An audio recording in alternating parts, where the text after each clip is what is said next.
ইয়া বেতাকাবাসী, মাররা সাহেল, একদম সহজ, ওয়াল্লাহি একদম সহজ।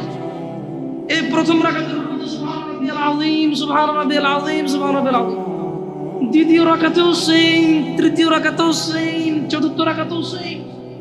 মজার কথা হলো ফরজ নামাজেও সেম, সুন্নত নামাজেও সেম, নফল নামাজেও সেম নাকি? ইয়া আল্লাহ আল্লাহ আল্লাহ আল্লাহ, লা ইলাহা ইল্লাল্লাহ, লা ইলাহা। ঈদের নামাজও সেম। ওয়াল্লাহ ঈদের জন্য স্পেশাল কিছু হবে না? এই সুবহান রাব্বিয়াল আযীম, নফল, সুন্নত, ফরজ, একবারে যত নামাজে মানুষ রুকুতে যায় সেম এটা পড়ে সুবহান রাব্বিয়াল আযীম। তাহলে এটা কি কঠিন কিছু? আচ্ছা, দ্বিতীয় রাকাতের শুরুটা কি দিয়ে হবে? সূরা বাকারা দিয়ে। এই প্রথম রাকাতে আলহামদুলিল্লাহ সূরা পড়ছেন না? সূরা আল মায়েদা দিয়ে হলে ভালো হয়। কঠিন, অনেক কঠিন, বিশাল সূরা। এই তোমরা যারা নামাজ পড়ো না বলতেছো নামাজ জানো না, প্রথম রাকাতে তো আলহামদুলিল্লাহ সূরা পড়ছো, দ্বিতীয় রাকাতে কি পড়বা? ইয়া আল্লাহ, প্রথম রাকাতের মতোই।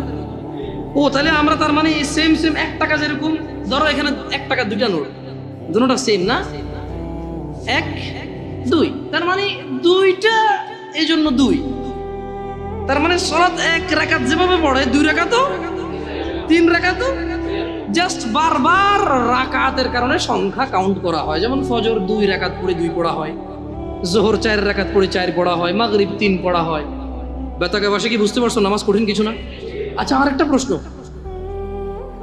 ফরজ নামাজে বৈঠকে আত্তাহিয়াতু পড়ি, সুন্নতে কি পড়া লাগবে?